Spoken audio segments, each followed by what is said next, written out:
Bonjour à tous.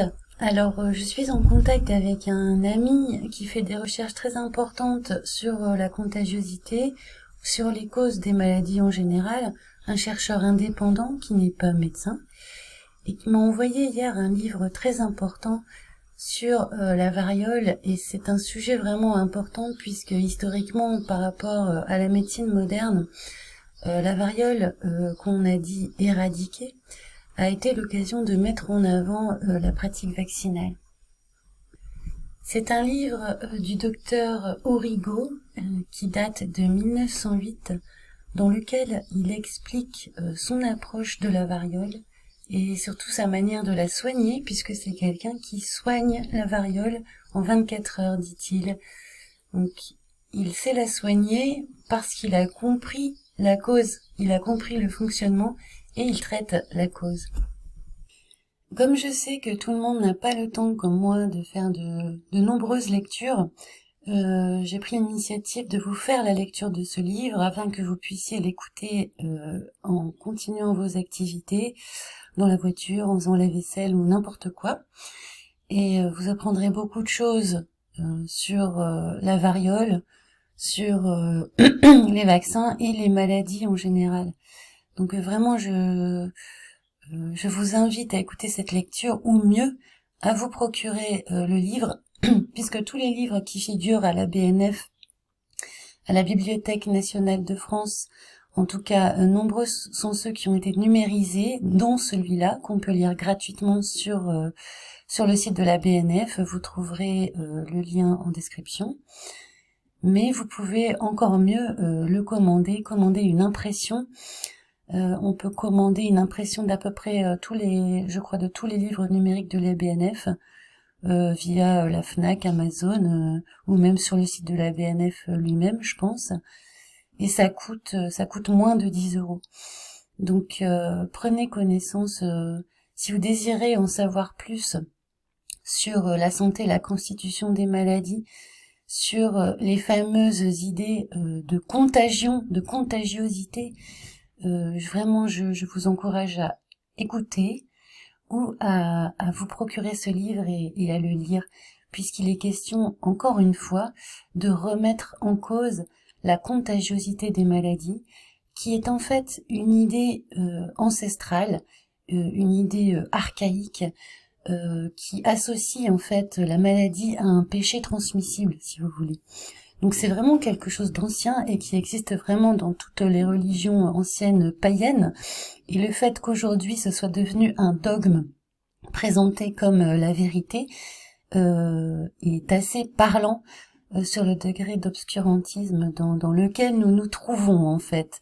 Et ce mythe du progrès qui n'est pas à situer en tout cas du côté de la parole officielle telle qu'on l'a subie ces dernières années de manière foudroyante, quoi. Donc, il y a la question de la variole qui est un pont vers la question de la contagiosité de la maladie. Et surtout, ce qui nous intéresse, c'est pas de dénoncer les erreurs, mais bien de s'inspirer de ce qui soigne et de ce qui fonctionne pour aider les autres, pour aider notre prochain à se soigner et puis se soigner soi-même et soigner sa famille. Voilà, c'est parti pour la lecture. Vous aurez maintenant une première partie et les autres parties suivront. C'est une brochure qui fait 39 pages. Voilà, ça se lit très vite. À bientôt, salut. Aujourd'hui, je vous lis l'ouvrage du docteur Origo, 1908, Désormais, plus de variole. Avant-propos. La nature est un guide sûr et indispensable à l'homme. Un mot d'abord sur quelques principes préliminaires. Chacun sait que pour distinguer dans la nuit, ainsi que pour se diriger dans l'inconnu, une lumière, une étoile, un guide, une boussole, etc. est indispensable à l'homme. Mais ce que chacun semble ne pas suffisamment savoir, c'est que ces indicateurs sont tous d'essence naturelle, c'est-à-dire tous des choses et des êtres qui possèdent de la nature et non de l'homme, leur propriété d'éclairer ou leur faculté d'orienter, d'indiquer, et non la puissance arbitraire de mener, de dicter. En effet, la nature instruit et guide ceux qui l'interrogent, mais limitée à cela même, elle ne porte aucune atteinte au libre arbitre de l'homme, puisqu'il reste libre de suivre ou de ne pas suivre l'indication donnée. Un très rapide coup d'œil autour de nous va montrer combien la nécessité d'un guide nous est inhérente, combien son empire s'étend sur toutes nos idées géniales et se reflète sur toutes nos productions et inventions, que cette loi façonne et modèle, même à notre insu, au point d'en faire des imitations, alors que nous les proclamons nos créations. Ce qui prouve que le germe des inventions est dans la nature. Ainsi, le bateau n'a-t-il pas le cygne pour type? La machine industrielle n'est-elle pas l'imitation de la machine humaine?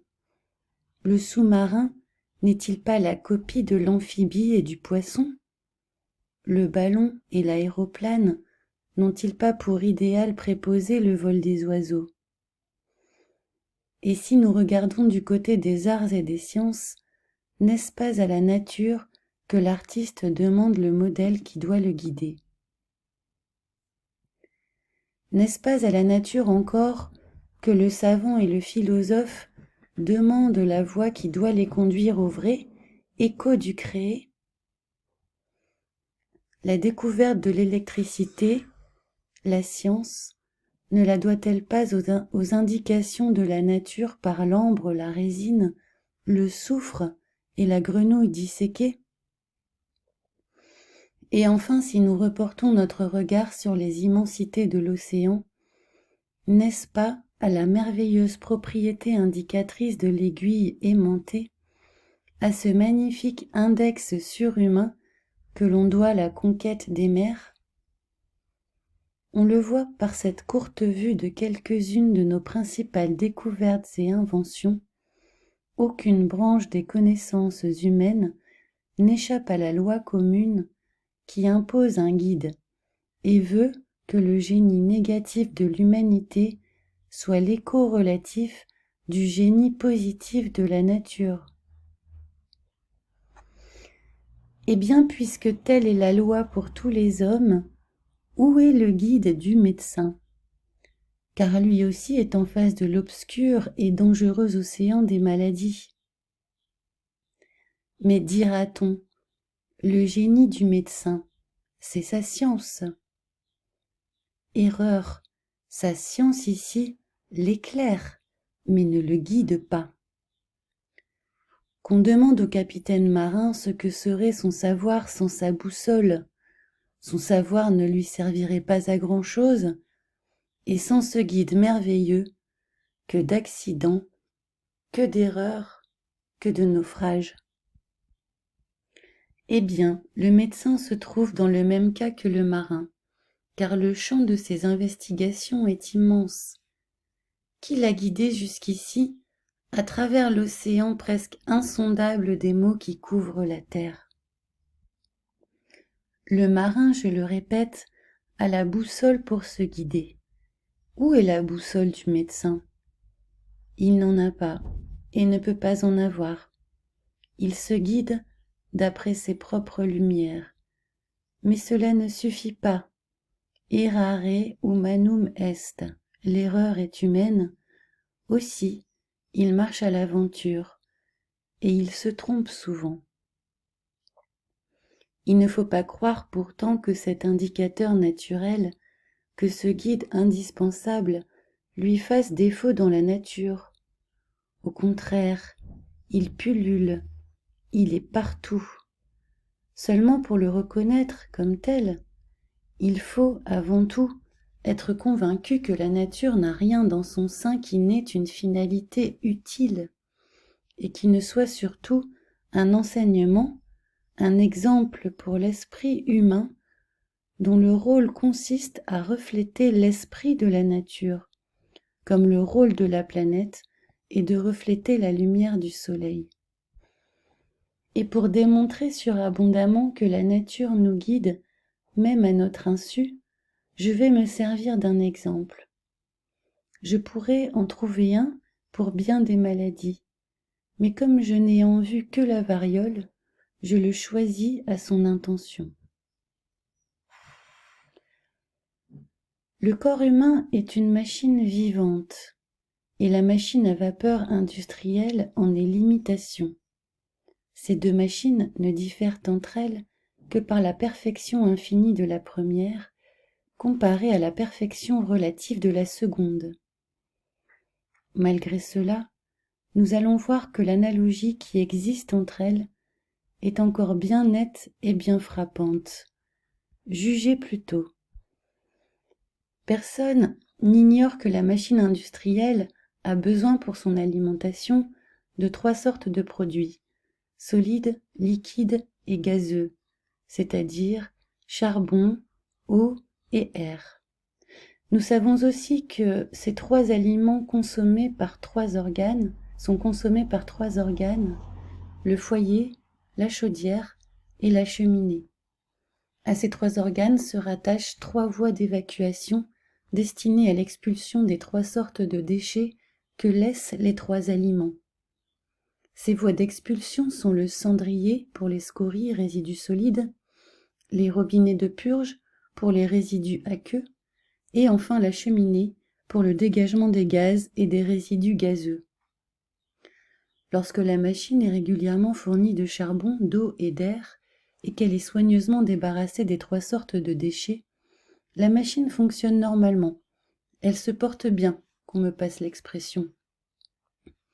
Mais par contre, la machine fonctionne mal, son énergie est en danger de périr si les scories étouffent le foyer, ou bien si les sels corrosifs et les dépôts calcaires exposent la chaudière à une explosion, ou bien encore si la suie empêche le tirage de la cheminée. Mais pour bien saisir toute l'importance de cette imitation, et pour profiter des enseignements qui découlent de cet exemple, mettons bien en parallèle les 2 machines, l'humaine et l'industrielle. J'ai dit que la machine à vapeur a besoin de charbon, d'eau et d'air. La machine humaine, de son côté, mange, boit et respire. J'ai dit que les 3 aliments de la machine industrielle, charbon, eau et air, donnent lieu à 3 déchets différents, solides, liquides et gazeux, et que le constructeur mécanicien a ménagé 3 voies d'expulsion pour en débarrasser sa machine. Le cendrier pour les scories, les robinets de purge pour les sous-produits liquides, et la cheminée pour le dégagement de la fusée. N'est-ce pas la même chose pour la machine humaine?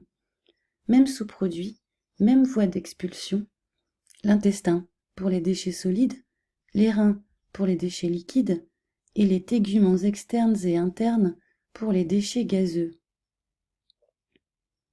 J'ai enfin dit que les scories sont capables d'étouffer le foyer, que les sels corrosifs et les dépôts calcaires peuvent exposer la chaudière à une explosion et que la suie pourrait empêcher le tirage de la cheminée. Aussi, tout conducteur de machine à vapeur a des aides mécaniciens qui font régulièrement la toilette de la machine pour la débarrasser de ces sous-produits qui pourraient la faire éclater, ou tout au moins l'encrasser, l'étouffer, et finalement l'arrêter dans sa marche. Et la machine humaine n'a-t-elle pas, elle aussi, les mêmes sous-produits à expulser? Et qu'arriverait-il si son mécanicien oubliait de la tenir propre? Vous figurez-vous quelqu'un dont l'intestin, les reins ou les pores de la peau ne fonctionneraient pas? Et que deviendraient ces sous-produits qui, au lieu d'être expulsés régulièrement, seraient retenus dans l'organisme humain? Ils deviendraient, soyez-en persuadés, la cause d'un grand nombre de maladies. Depuis des siècles, on va chercher bien loin le germe, jusqu'ici introuvable, qui donne soi-disant naissance à cette affreuse maladie. Et personne ne se doute que la cause est en nous, et que c'est nous qui créons cette maladie, autant par négligence que par ignorance. Voilà la grande leçon, voilà le grand enseignement qui se dégage tout naturellement de la comparaison que je viens de faire entre la machine humaine et la machine industrielle. Si la machine à vapeur s'arrête, ou si elle fait explosion, que fera son mécanicien? Ira-t-il accuser les Chinois ou des Bédouins d'avoir apporté je ne sais quel germe destructeur qui a causé la perte de sa machine? Allons donc, il accusera ses aides de n'avoir pas tenu sa machine propre. Mais la machine humaine aussi fait explosion dans la maladie que vous savez, mon cher confrère.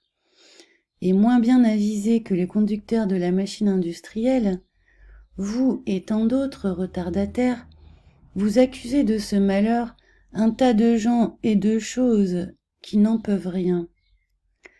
Seulement, quoi que vous disiez, quoi que vous fassiez, et quoi que vous conseilliez ou ordonniez de faire, il restera toujours un témoin pour condamner votre erreur. Et ce témoin, il n'est au pouvoir de personne de le supprimer. C'est le guide naturel, c'est l'index surhumain qui ne cessera jamais de montrer à ceux qui veulent le savoir la cause vraie du mal que nous déplorons. Nous parlons donc de la variole. Et c'est cette cause que nous allons tâcher enfin de mettre en lumière.